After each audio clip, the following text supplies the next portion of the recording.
Hello, welcome to White Davy Gardening and Worm Farm. Today, as I promised, we are going to be doing a live demonstration on how to start a worm bin, and we'll be discussing other aspects of starting a worm bin and problems that you might face in the worm bin and how you can solve it. So if you will just give me a minute, I have to go grab something.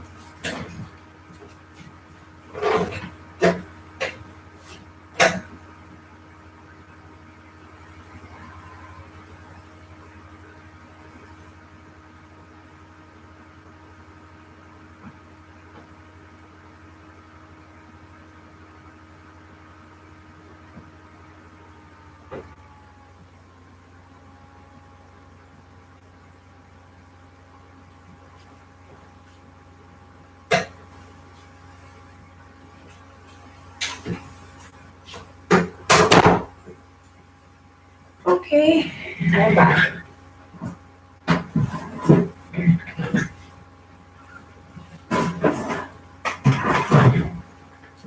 Now it's the first time I'm doing a demonstration when doing a live, so bear with me if things doesn't go smoothly. I hope it does, but it's my first experience doing it this way, so please be patient. Oh, hi Sian. Hi Han White.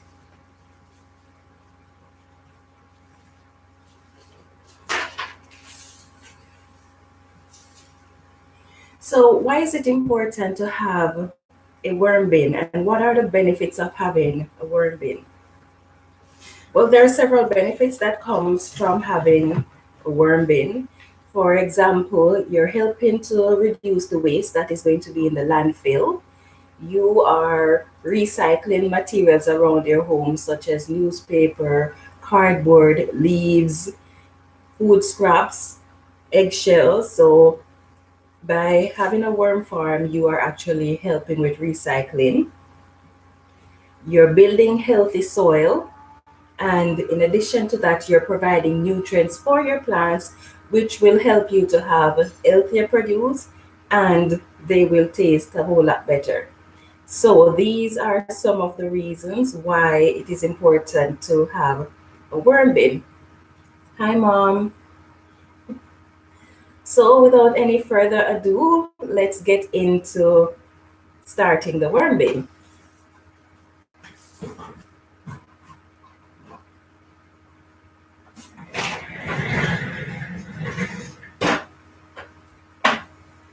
So the first thing you're going to need is a container that you're going to be using for your worm bin. It's good if you can have a cover for it.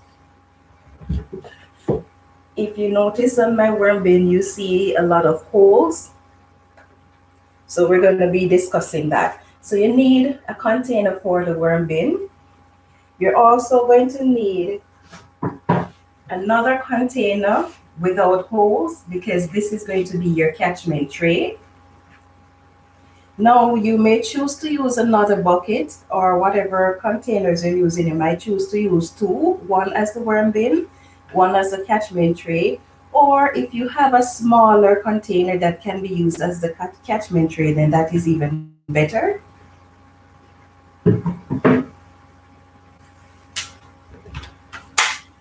You will need a drill to create the holes in your worm bin. Now, this is a 1/8 drill bit. It is a good idea to have two drill bits or one. This is 1/8, and you can also use a 1/4 inch drill bit, and I'm going to be explaining more about that as we go further on.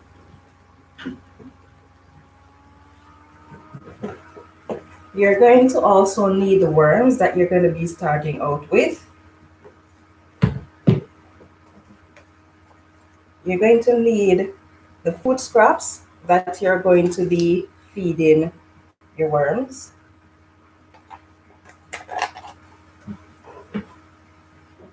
You're going to need bedding, and there are different type of materials that you can use as bedding. So I have leaves, dried leaves that I soaked overnight in water.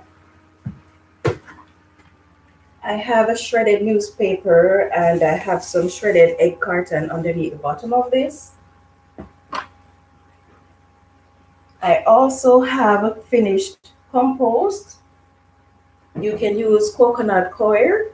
You can also use peat moss. I don't have any of those to show you. So when you're creating bedding, whatever you're using for bedding, it needs to be something that when it is wet, it won't get compacted, where it will reduce the moisture, sorry, not the moisture, but the airflow in your bin. And it also needs to be loose. So these are the materials that you can use for bedding. It's good to use the things that you have readily available around you rather than spending money to buy something else, because as I mentioned at the start of the video, one of the reasons why we do vermicomposting or composting with worms is to reduce waste and recycle the things that we have in our home. You will also need some water. The bucket is too big for me to lift it. So these are the things that you're going to need to start.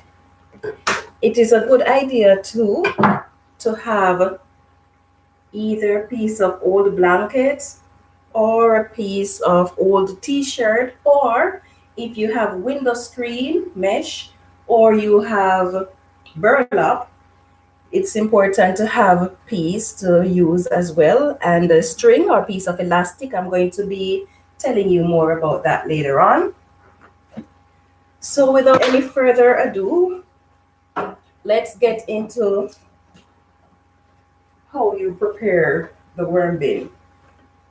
So as I mentioned before, we are going to be creating holes in the side of the bin, and the purpose of the holes in the side of the bin is to allow airflow.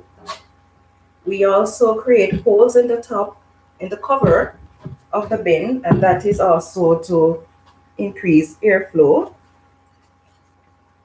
I don't know if you can see this burr. I left a few of them on there for demonstration. You don't want to allow burr to remain on your containers after you have created your holes, because it is rough and worms do crawl over them. So you want to make the surface as smooth as possible. So you can use a sharp knife, a piece of a chisel, or a piece of sandpaper to just cut that away to make it smooth. And you want to do that with the cover, and you want to do that with the bucket. Now, the reason why I use 1/8 drill bits for the holes in the sides and in the cover is because I'm trying to reduce the size of the holes so that I will have less pests entering the bin.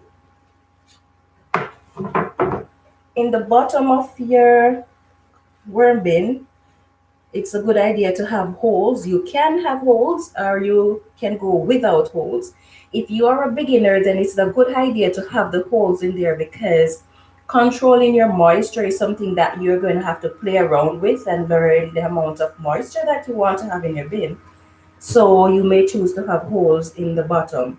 Now you can use 1/8 drill bit or a 1/4 inch drill bit. I do not recommend putting holes neither in the side, top, nor bottom in your worm bin that is over 1/4 inch. And the reason I don't recommend it, even though I see others using up to 1/2 inch holes, is because mice can get into holes that are anything larger than 1/4 inch.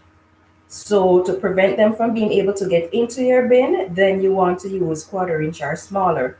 Now, if you make the holes in the bottom of your bin too small, you can end up with the holes becoming clogged with your castings, and then it won't be able to drain the moisture properly. So 1/4 inch or 1/8 inch. If you're using 1/8 inch, make sure you have a lot of holes. If you're using 1/4 inch, then you don't necessarily need to have a lot of holes in your worm bin, in the bottom of your worm bin. You want to make sure also that your container that you're using is clean.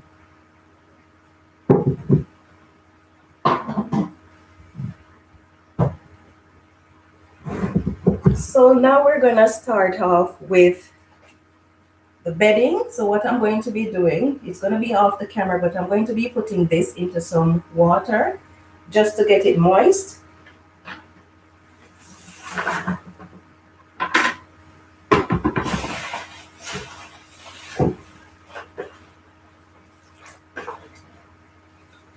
You want to wring the water out of the bedding. And because I'm using paper, as I squeeze the water out of the bedding, the paper becomes a ball. So you want to loosen that up and add it to your worm bin. You want to add about 4 to 6 inches at least of bedding in your worm bin.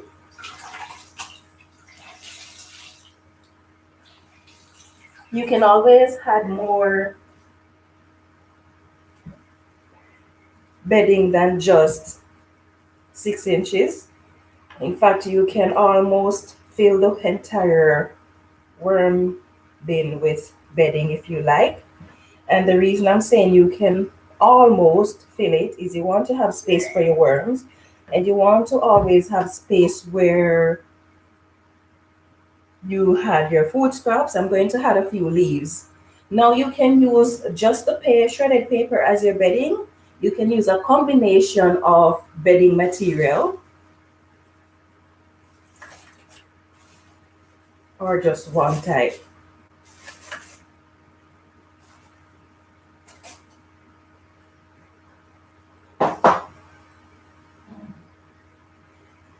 For my regular worm bins, I feed them finished compost and not food scraps. Occasionally, I might give them a bit of food scraps, but for most people who are doing worm farming, they will use food scraps. So I'm going to be using food scraps to feed this bin. And as for this bin that I'm starting now in this demonstration, I am going to be doing videos on it to give you a regular update as to what is happening with this bin. So it won't be in a live, it will be in a video, so you can check out the video to see what's happening with the worms. Hi, Melanie.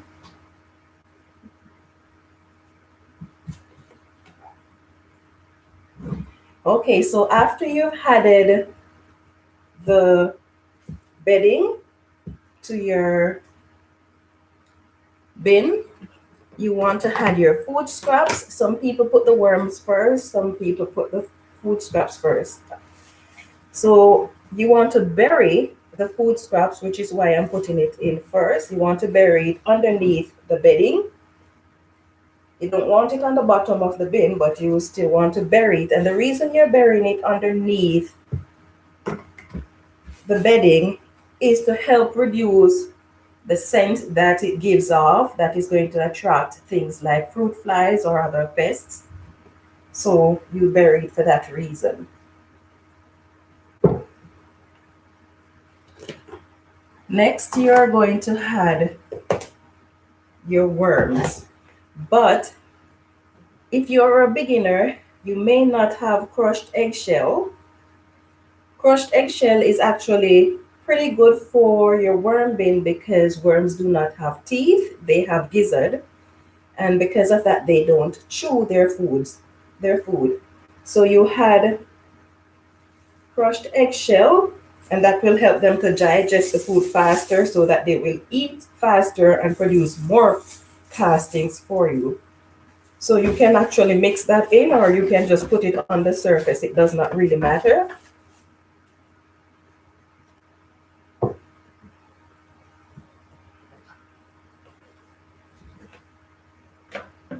I don't know if you'll be able to see my worms, but I'm going to attempt to show it to you. They're hiding.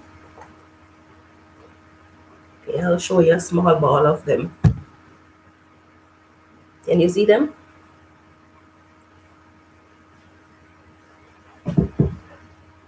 Okay, so I'm just gonna put them on the surface of the bin.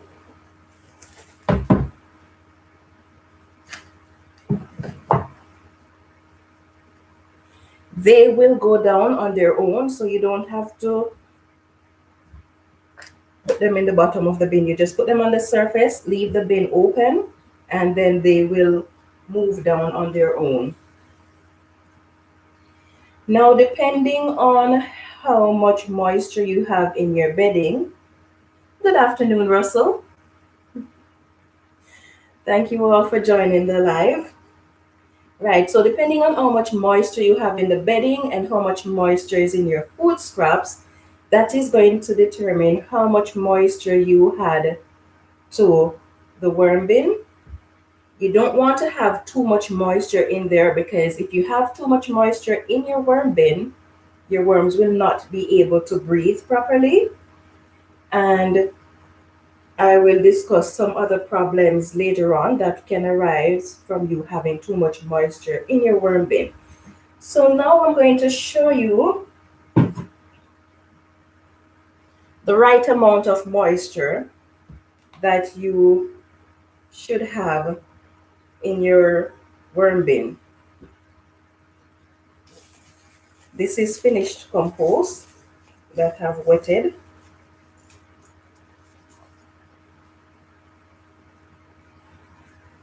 Do you see that? A few drops of water is coming out. That is the amount of moisture that you want to have in your worm bin. When you take up any portion of your worm bin and of the content in your worm bin and squeeze, you should see a few drops. That is how moist it should be.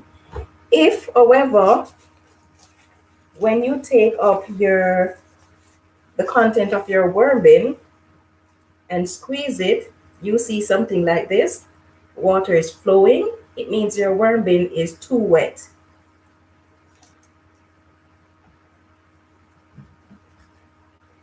I'm gonna pause for a moment to just wash off my hands and clean up my work area.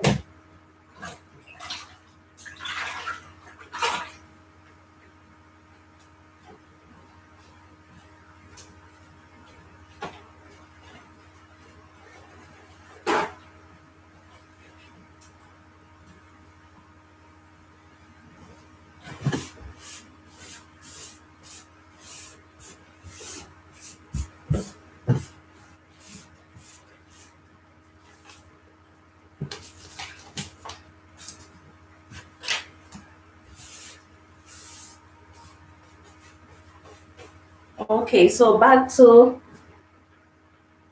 the worm bin. I mentioned before that I make the holes in my bin on the sides and on the top 1/8 of an inch to control pests. And we're going to talk about that some more.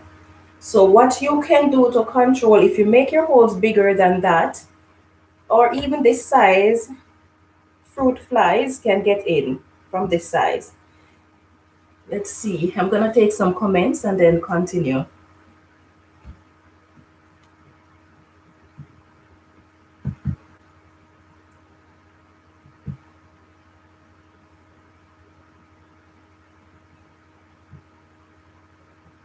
Russell says, one of the reasons I shred compost through a 1/8 inch mesh. Okay.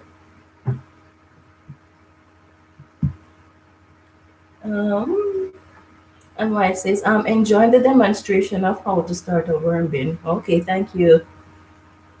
Right, so the purpose of this is to help control things like fruit flies and other pests getting in, like snails.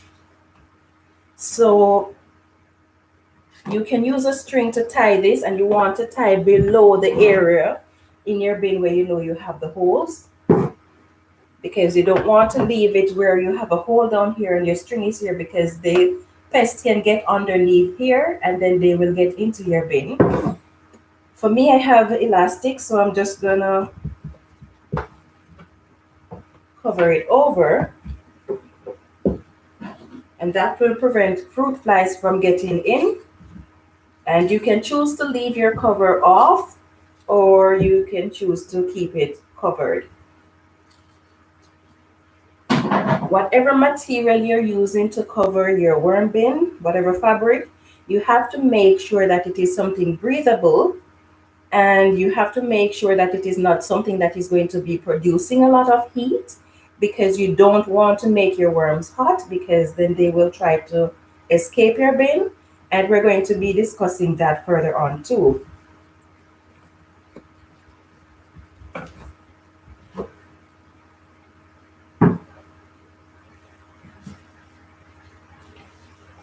Okay, so we have looked at how to start the worm bins,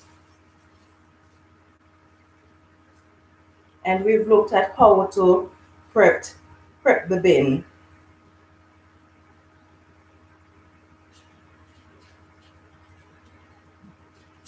So now we're going to look at insects that can be in your worm bin, because a lot of time people who buy worms from me will call and say they see insects in their bin and they're concerned about it. So your worm bin can have insects in them, and it is okay for there to be insects in your worm bin. Some of them are not harmful to your worms nor to you.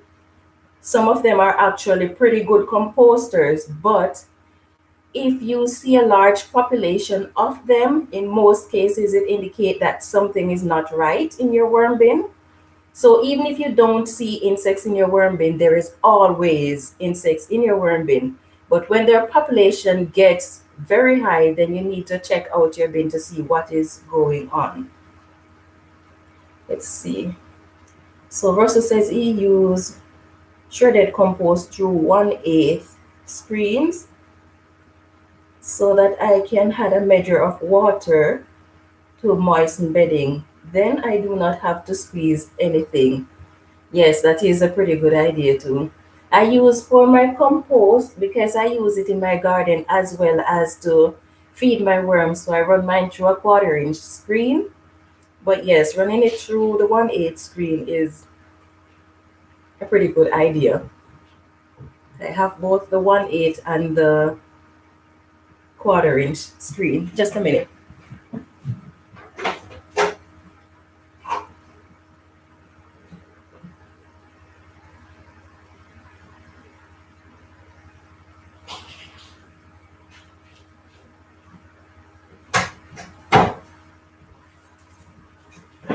So I have my 1/8 screen. This is not one that I'm using. This is one that is going to be on Amazon.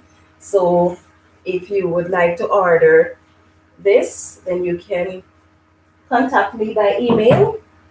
But this is my 1/8 screen, and I have the 1/4 inch screen, but that one is outdoors because it is a pretty large one, because I'm sifting a large quantity of compost. Okay, so we were looking at insects in your worm bin. I just need to clear some things out of my way.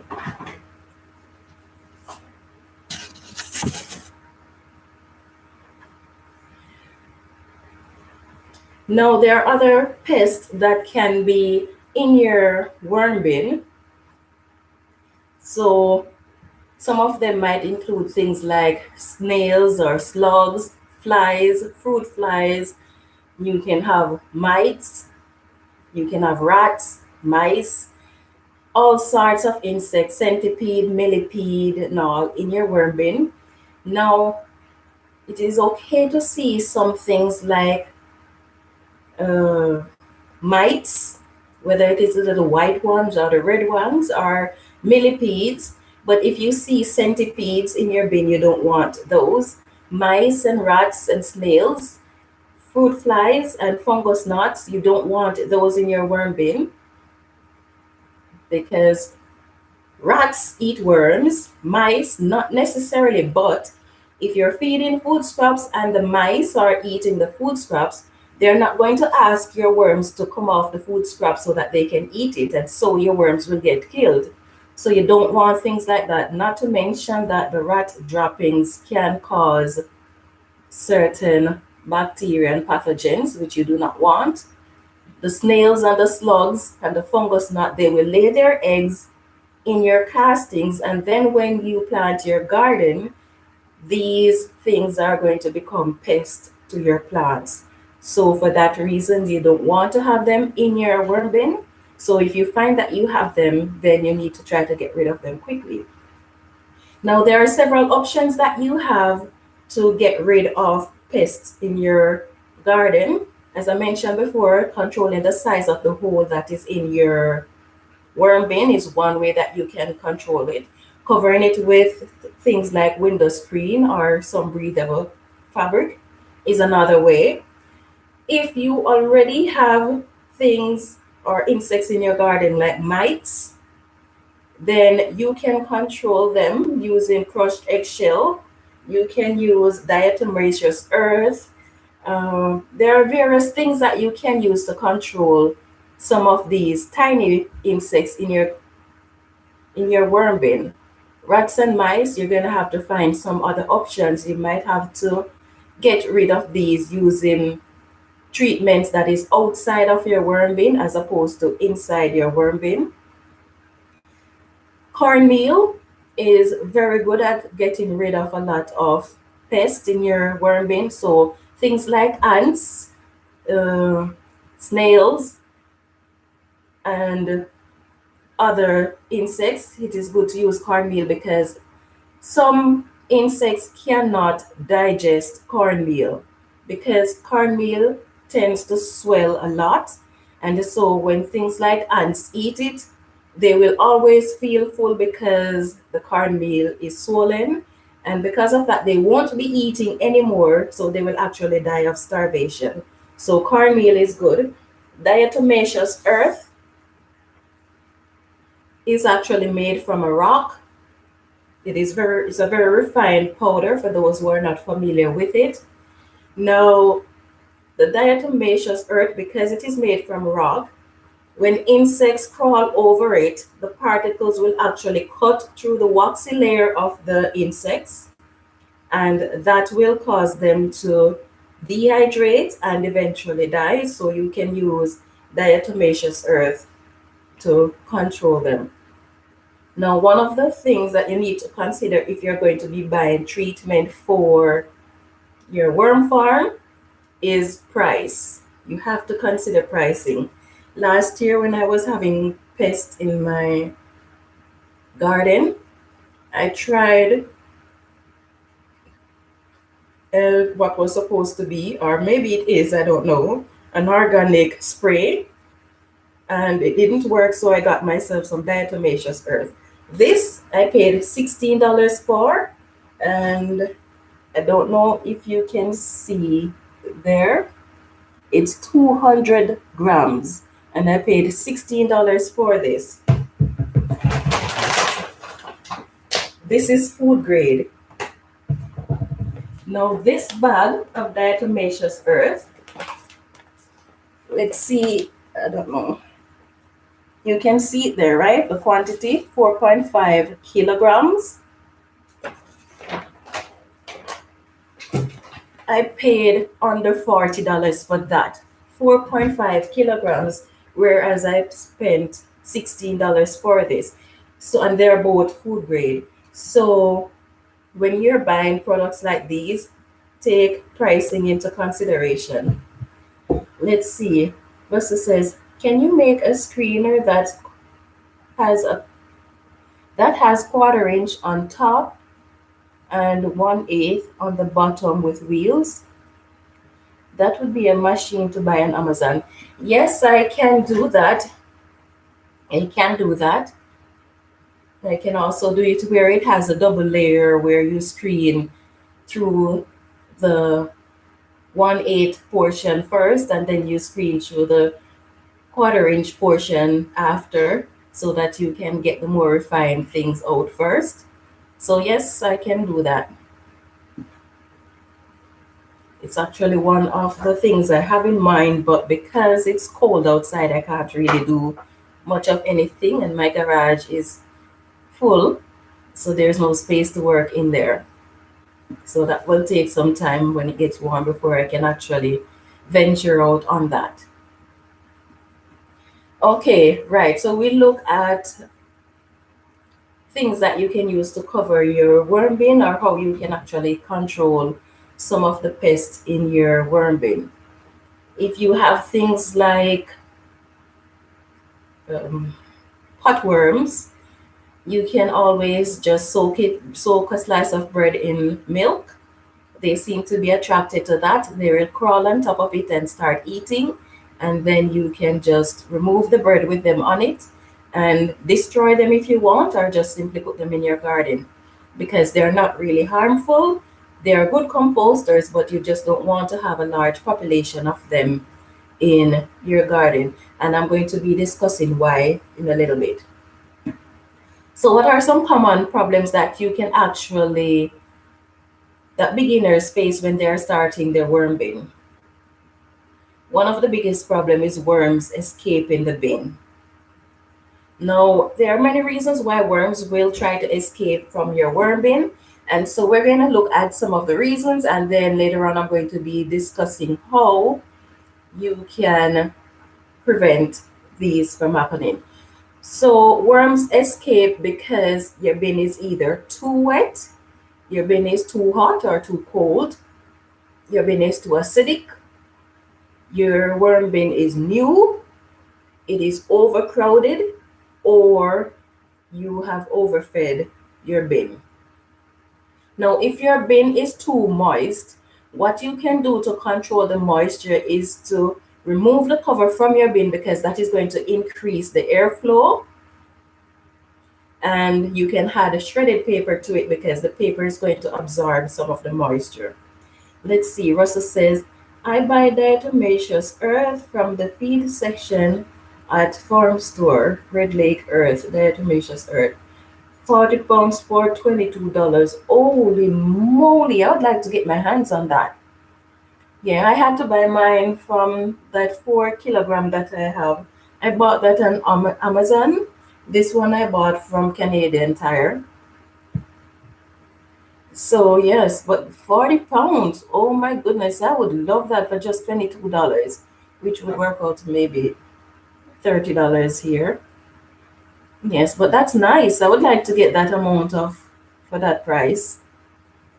And there I was thinking that I was getting a deal, eh?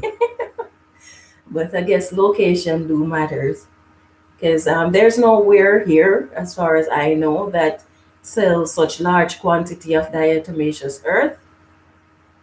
So this is so far what I see the best option available. Do they sell online, Russell? And would they ship to Canada?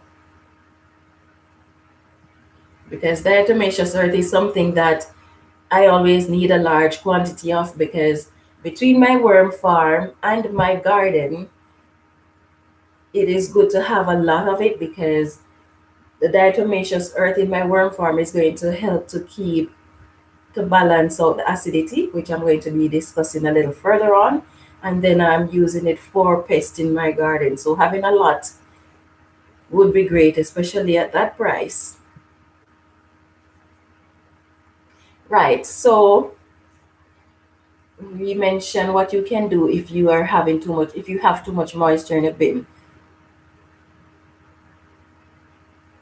A feed mill near me. Not that I know of. I'd have to look around. I don't really know much about what is actually available, to be honest, because if it is not something I have need for, then chances are I won't know about it. Yes, so I'm gonna have to look into that. Or maybe I should jot that down so I don't forget. And I'm sure if there is one near me, there is no way I'm gonna be getting it at that price. Not even close. Even if there's one near me, I'm gonna be paying about $100 or more for that quantity because everything in Saskatchewan is super expensive.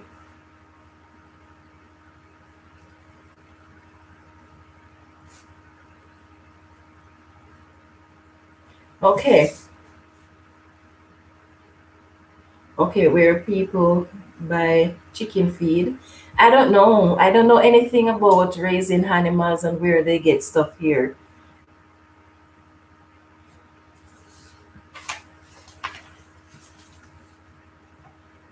I don't even know if they use diatomaceous earth. I don't know anything about that aspect of, yeah, I don't know anything about that. So I'm not gonna have to check it out.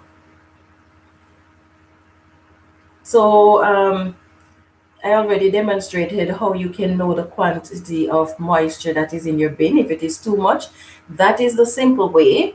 If you want to complicate things, or if you don't trust using that method, then you can always get a moisture detector, and that will tell you how much moisture you have in your worm bin. Now, if your bin is too hot, then you can always remove the cover so that you can increase the airflow, or depending on where your worm bin is, and if possible, move your worm bin to an area where it is shaded. If your bin is too cold, then you can always cover it with a thick blanket, and if it is in a shaded area and you're able to, you might want to put it somewhere where it is not shaded. If it is winter and you have really cold weather, then you want to keep your worm bins indoors where it is heated, because worms cannot survive freezing for a very long time. We know they can survive a bit of freezing, of being frozen for a while, as we see in one of my previous videos and live, where I mentioned my red wigglers and European night crawlers that were frozen for about a week, and they survived it. Thankfully, I found them in time that I was able to rescue them, but some of them did die. But yes, so they can survive a bit of freezing, but not for a very long time. Now, if your bin is acidic, you can use crushed eggshell because it contains calcium. You can use oyster shell, it also contains calcium. You can use garden lime, or you can use diatomaceous earth, and that will help to neutralize the acid that is in your bin. Now, if you are right, so you can use that to control the acid that is in your bin. I think I'm missing something here. Okay.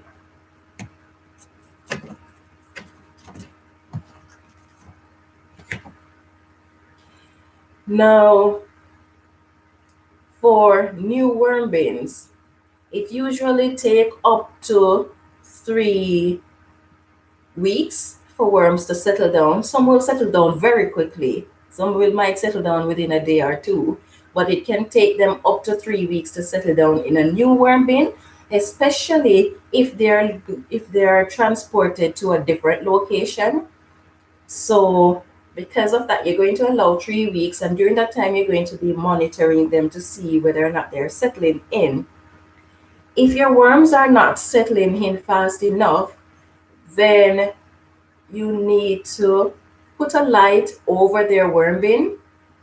Make sure that it is not a light that is going to be producing a lot of heat, unless, of course, the light is a reasonable distance from the worm bin.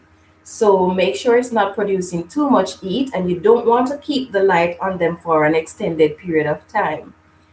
If worms are exposed to the light for 1 hour, it's going to paralyze them temporarily. If they're exposed to the light for a very long period of time, it can result in them dying, because both the heat from the light and the light itself is going to be drying out their skin. Worms breathe through their skin, and because of that, their skin needs to be moist. If their skin is not moist, they cannot breathe. So you don't want to keep the light on them for any extended period of time. So even if you're going to turn on the light on them, monitor them, turn off the light. If they're still not settling in, you can go back and turn on the light, but don't keep it there consistently, because you'll be doing your worms more harm than good. Now, as it relates to overfeeding, which is one of the biggest problem apart from too much moisture in the bin, overfeeding is one of the biggest challenge that new worm farmers face. So if you're overfeeding your bin, keep in mind that worms can eat on average up to half their body weight. There are times when they will eat a lot more, there are times when they will eat a lot less. So if you go by the rule that they can eat half their body weight in a day, then what you're going to do is start off by feeding them less than half their body weight. Monitor how quickly or how slowly they eat that food. And you're going to do this not just once, but over a period of time, because today they might eat a lot, tomorrow they might eat less. So you're going to monitor them over a period of time, and then you can get the average amount that they eat. And then with that information, you will know how much to feed them each time so that you're not overfeeding the bin.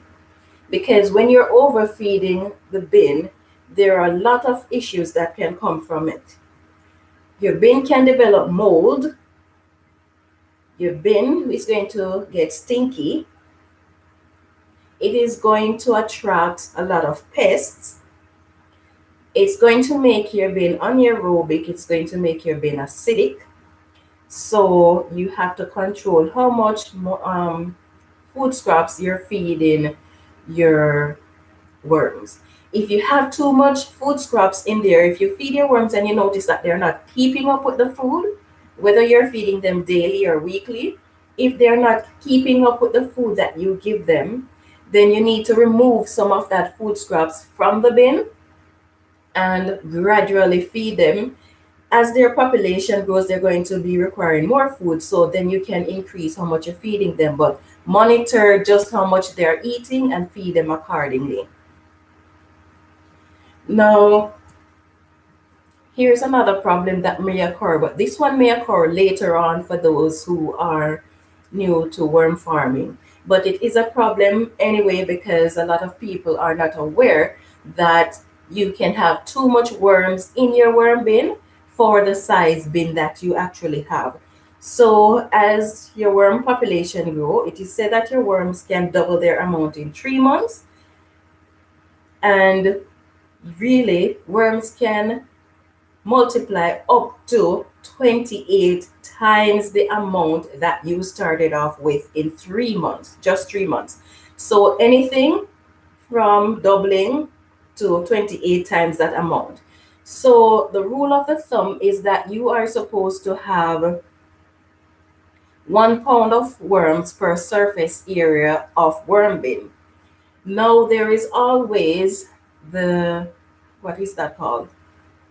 There is always another side to it. So if you are among those who feed a little bedding and a little bit of food scraps to your worms, then it means that the quantity of material in your worm bin is small, which means that your worms don't have a lot of space to run up and down in. If that is the case, then you definitely need to follow the rule where you have 1 to 2 pounds of worm, maximum 2 pounds of worms per surface area. If you are someone like me who like to add a lot of material to my worm bin, and by a lot of material, I don't mean food scraps, I'm more focusing on the bedding. Because as we mentioned, if you have too much food scraps, it can be a problem. Now, if you have a lot of bedding in your worm bin, and that is going to create space for the worms to move up and down. So you don't necessarily have to follow that rule of having 1 to 2 pounds of worm per square foot of surface area, because the worms have more space to play in. So what I like to do is to fill my bin with bedding, and then the worms can play around, or not necessarily all the way to the top. If you're going to be feeding them food scraps, don't fill your bin entirely, but put as much bedding as you can in there and then feed the bin. That way the worms are going to have more space, and then they are going to, as they reproduce, they are going to have space to move around, and your bin won't get overcrowded for a while. If you see that your worms are constantly crawling out of your bin, and you see that your bin has a lot of worms, overcrowding, then you need to either create a different worm bin. Let's see. LP says, I like having a lot of bedding. Yes, having a lot of bedding is pretty good. Give your worms so much, because when the worms realize that they have a lot of space, they're going to be eating more, they're going to be reproducing more. So that is one of the benefits of having a lot of bedding in your worm bin. If you find that you have too much worms, even if you put a lot of bedding in your worm bin, then you can either choose to create a new worm bin. You can put the extra worms in your garden. If you have friends who would like to start a worm bin, you can either give it to them or you can sell the excess worms. So these are some options that you have if your bin is overcrowded. Now, when worms realize that they don't have a lot of space and they don't have a lot of food and they don't have what they're going to do is control how much they reproduce. So because so that is one way that you can actually keep the worm population down, by controlling the amount of space that is actually in the bin. But if you are someone who needs to be producing a lot of castings, whether for your garden or for commercial purposes, then you don't want to do anything to keep your worm population or your casting productions down. So creating new worm bin or selling material is the best option for you. Now, what are some things that you should not feed your worms, especially for you beginners who are thinking of starting a worm farm, or maybe you've just started your worm farm? Foods that are very acidic. It is recommended that you do not feed it to your worms. However, worms can eat acidic food, but if you have too much acidic food, glossy paper, yes, that's definitely one of them. You don't want to feed them glossy paper, because glossy paper is either coated with a thin layer of plastic, or it is coated with a thin layer of aluminum. So you don't want those things in your worm bin.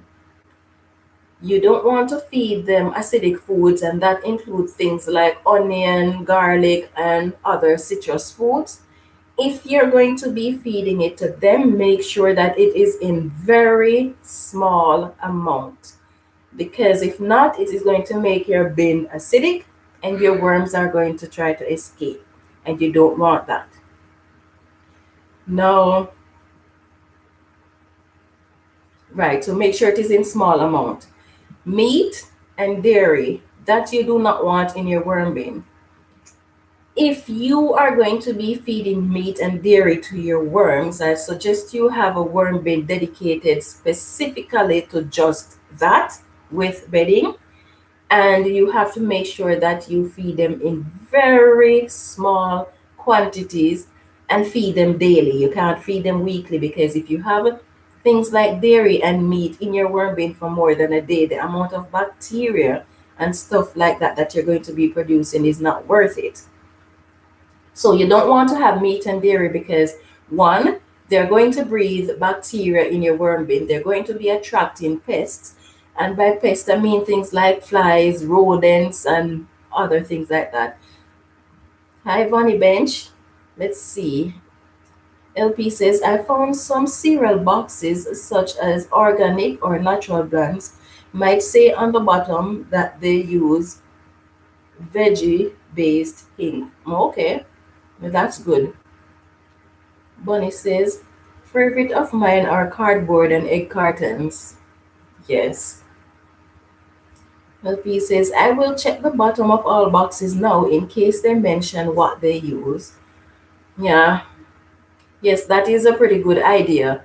And so, yes, back to the meat and dairy.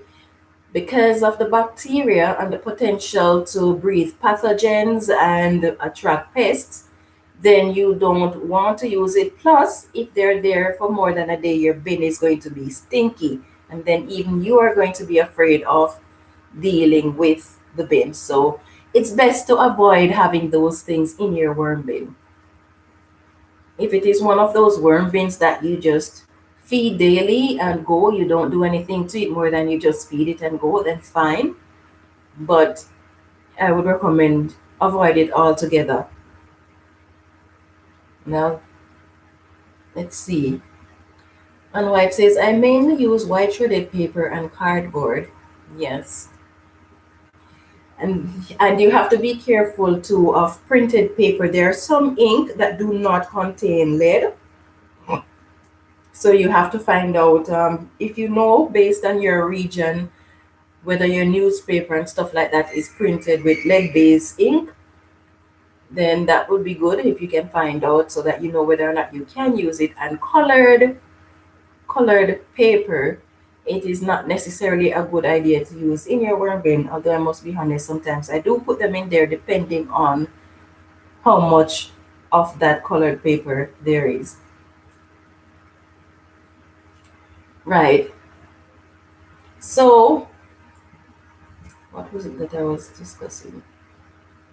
Right, so this is the information that I have put together on how you can start your worm bin, the main problems that you have to look out for when you're looking after your worm bins, and how you can solve them. If, of course, during the course of your worm farming, as a new worm farmer, you find yourself with challenges that you don't know how to deal with, you can feel free to contact me and ask. I don't know everything, but what I know, I am willing to share with you.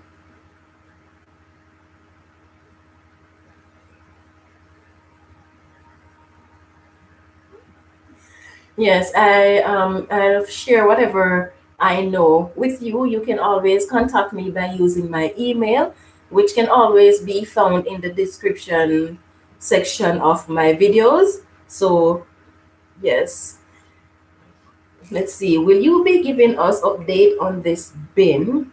Yes, I will be giving you an update on the bin. I don't know if I'm going to be doing it via live, but I do know that I'm going to be doing actual videos on it. I'm going to be videoing whenever I'm feeding the bin. I'm going to be doing videos on harvesting the castings and stuff like that. If there's any challenge that comes along with this bin, I'm going to be sharing that with you as well. So yes, I'll be doing a video update on it regularly. So, I lost my line of thought. Yes, I'm saying that you can contact me for whatever information you may have on starting your worm bin and whatever challenges you may face. Let's see. Russell says, if I write a book about worms, I would have a chapter on the benefit of milk replacers. Okay. Funny you should talk about writing a book on worms because I'm actually in the process of doing that. I have been planning it for so long, but I finally got up off my lazy behind and started doing that. But yeah, that won't be a part of it. Milk replacer. That's your idea. So if you're writing a book, then you can put that in there. Yeah, so yeah. I would never try actual dairy. Yeah, I wouldn't want dairy in my worm bin either. There's just too many potential for something bad to happen. So, but as it relates to meat, I must be honest. I released my I released all my Canadian night crawlers yesterday because when I went outdoors, I realized that a lot of my garden has melted. Not very deep, but deep enough that the worms should be all right, and the temperature is not going to reach any drastic temperature where they won't be able to survive. So I released them yesterday. So out of the 40 worms, Canadian night crawlers that I had, only 24 remain. All of the others disappeared out of the bin, whether they crawled out or they died. I don't think they crawled out because there was never any indication of them attempting to crawl out from the day I put them in the bin until now.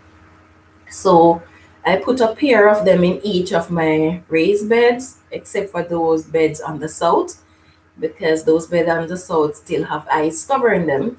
But for all those, the other raised beds and my main garden, I put a pair of them in there, and then the rest of them I put in a container that I have outside with some meat that was in the fridge for too long, and then I had a lot of compost on it to try and control whatever smell might come out. But I put them in there because I'm interested to see what's gonna happen with that. So I will keep you updated on that if I can. Let me jot that down.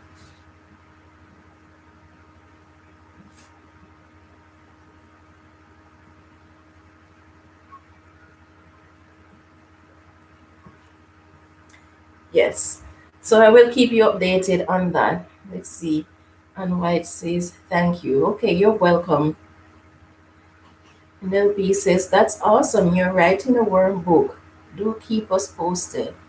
Yes. I'm writing the book, but I'm not sure when it is going to be published, to be honest, because the information for the book, yes, that's fine, but putting the book together, publishing the book, and stuff like that, I am still trying to research the best way to go about that. I still haven't decided whether I'm going to be doing an ebook or if it is going to be um, a physical book, or if it's going to be both. I haven't quite decided yet. So I guess once I get the book on the way, then it's easier to focus on the other things. Yeah. It will be a simple book. I won't be complicating it too much. Thanks for sharing, White Davy. Okay, you're welcome, Mom. Yeah, so that's pretty much all there is about starting the worm bin, all that I've put together for starting the worm bin. So, as this is my first time doing a live demonstration, what is your guys' opinion on it? What do you think about it? Was it good? Was there areas that I needed to improve on? What do you think? And please don't try to make me feel good. I want your honest opinion because I cannot learn if you're trying to make me feel good. I can learn if you tell me exactly what my strengths and weaknesses are so that I can improve. So if you can share your honest viewpoint, then I would definitely appreciate that.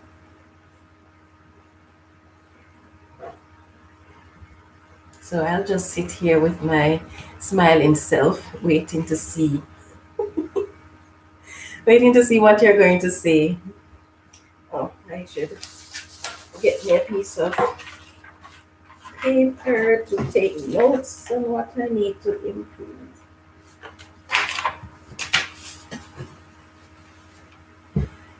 Oh, yeah.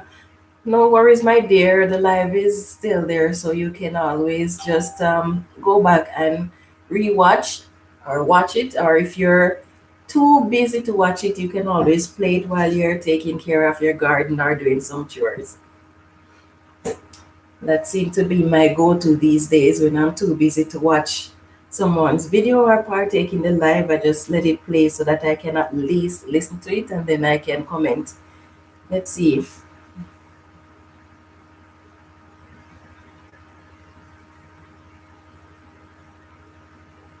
Washing windows. Okay, let's see. LP says recording from farther away from,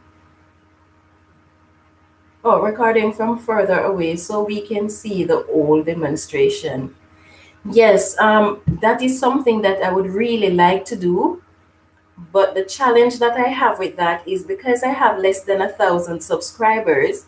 So the only means that I have in order to make you see what's going on is a laptop.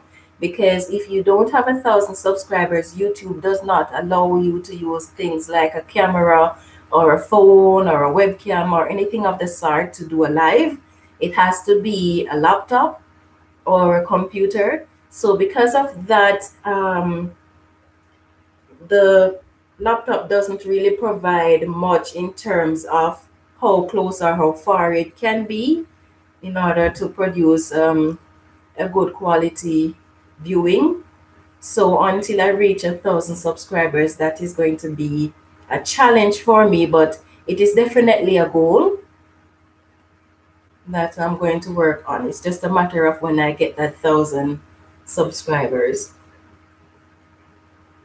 Thanks for that, LP.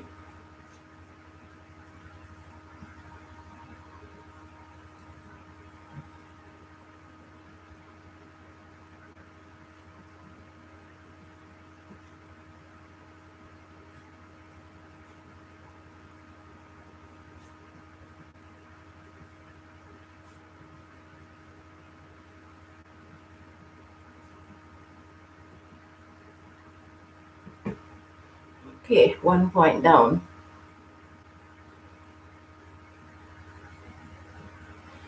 Let's see. Russell says, I have to rewatch. Just got the last couple minutes of the demonstration. Okay, okay. All right, so yes, I am in the live, you know. I'll be done soon, don't worry. Close the door properly, please. Yeah, sorry about that. My daughter is trying to return in here to continue with her schooling because her lunchtime is up.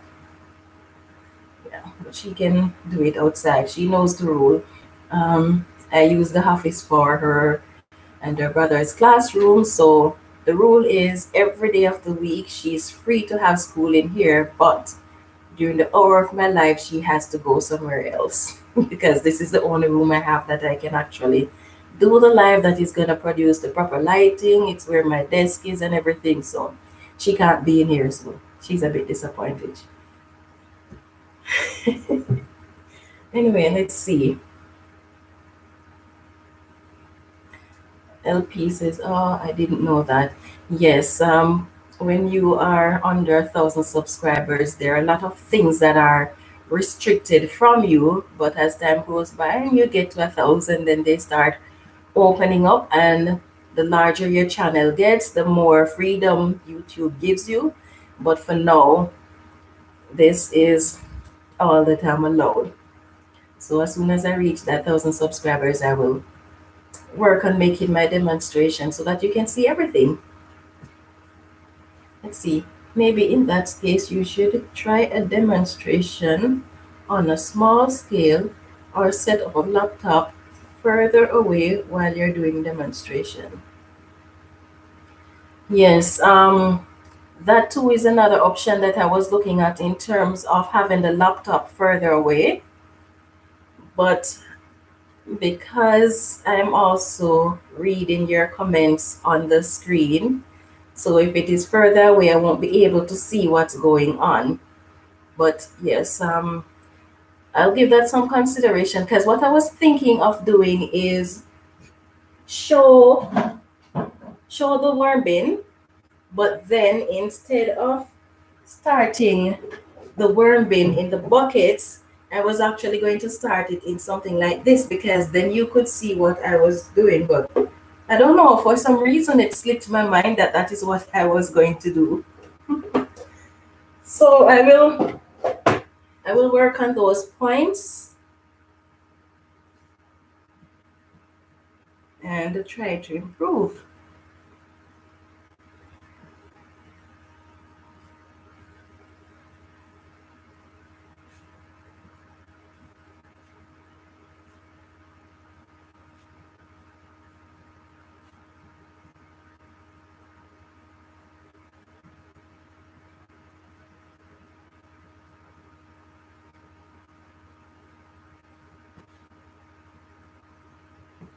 Okay.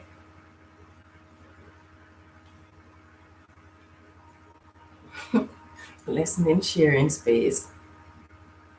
Have a good day, Bonnie. Bonnie. You take care. Okay, so thanks for those feedback, LP. They're pretty good. Okay, so I think that's going to be it for today. I'm thankful for all of you that participated in the live. I like your idea of using the bin instead of the bucket. Okay, good, good.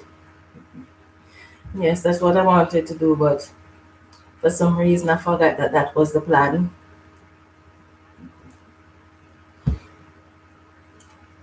Okay, so LP, since as I'm, oh, yes, I guess that doesn't matter because I was gonna ask, since as I'm going to be giving an update on the worm bin, if I should transfer the stuff to the small container, but then I'm going to be giving an update not on the live, but as a video, so it doesn't really matter, right? Yeah. So I appreciate all of the feedback.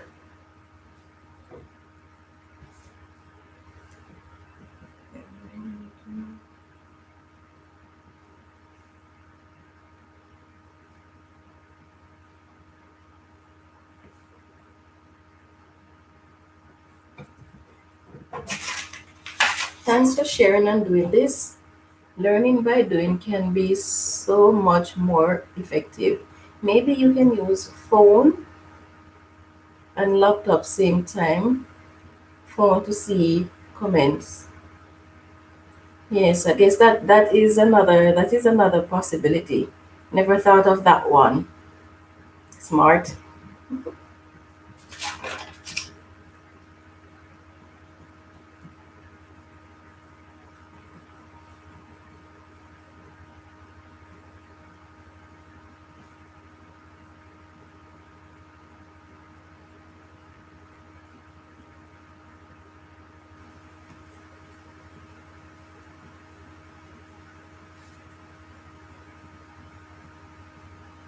Okay, that's a good idea. All right, so I think we have boiled down to the end of the live. Okay, time to start juggling buckets. Yeah, you're gonna be pretty busy with all those buckets, eh? Have a great day, everyone. Same to you, Russell. Let's see, LP says for the next time you do live demo, transfer to that. You should transfer to bin in your video. I'm just throwing it all at you. Oh, no worries, no worries. They said two head is always better than one. Yes. All right, so thank you all for being a part of the live, for participating, whether by watching or by commenting or both. It was pretty good having you here. I had fun. I actually enjoyed doing the demo. I'm always better at hands on than I like to see. I learn better by seeing. I'm a visual learner, so that is why I thought about doing the demo. So take care. Have yourself a lovely weekend, and I'll see you on Monday.